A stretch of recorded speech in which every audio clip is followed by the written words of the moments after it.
তো বন্ধুরা, একটা বাছুরে কিন্তু জীবনটা তেনা তেনা হয়ে গেছে, মানে আইভারমেকটিন কেস ইনফেকশন, চামড়া ইনফেকশন হয়ে গেছে, চর্মরোগ যাকে বলে।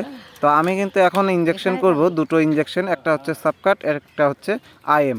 প্রথমেই কিন্তু আইএমটা করছি, সেটা হচ্ছে অ্যান্টি অ্যালার্জি ইঞ্জেকশন। তো প্রথমেই আমি আইএমটা করব জীবনটা তেনা তেনা করে। আর লোকটা হচ্ছে বাছুরটাকে একটু ধরতে পারছে না ভালো করে। তো যাই হোক, কোনো অসুবিধা নাই, তেনা তেনা ভাই যখন গেছে তো ইঞ্জেকশন করেই ছাড়বে। তো আমার তো কিন্তু আইএম করা কিন্তু কমপ্লিট হয়ে গেল। এখন আমি করব সাবকাট, যেটা হচ্ছে চামড়াই হবে।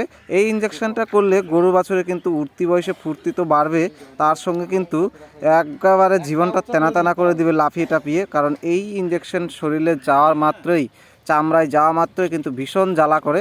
সেই জন্য কিন্তু আমি তাড়াতাড়ি করে দ্রুত ইঞ্জেকশন পুশ করে দেওয়ার পর সরে যেতে হবে। মালিককেও বলে দিলাম আপনিও সরে যান, ঘষতে হবে না, বাছুর কিন্তু আপনিই ঠিক হয়ে যাবে। 2-3 মিনিট কিন্তু ছটফট করবে, 2-3 মিনিট পর কিন্তু বাছুর টনটনা হয়ে যাবে। দেখতেই পাচ্ছ একটু এখনই কিন্তু জ্বালা শুরু হয়ে গেছে, জ্বালা করলে লাফালাফি করে।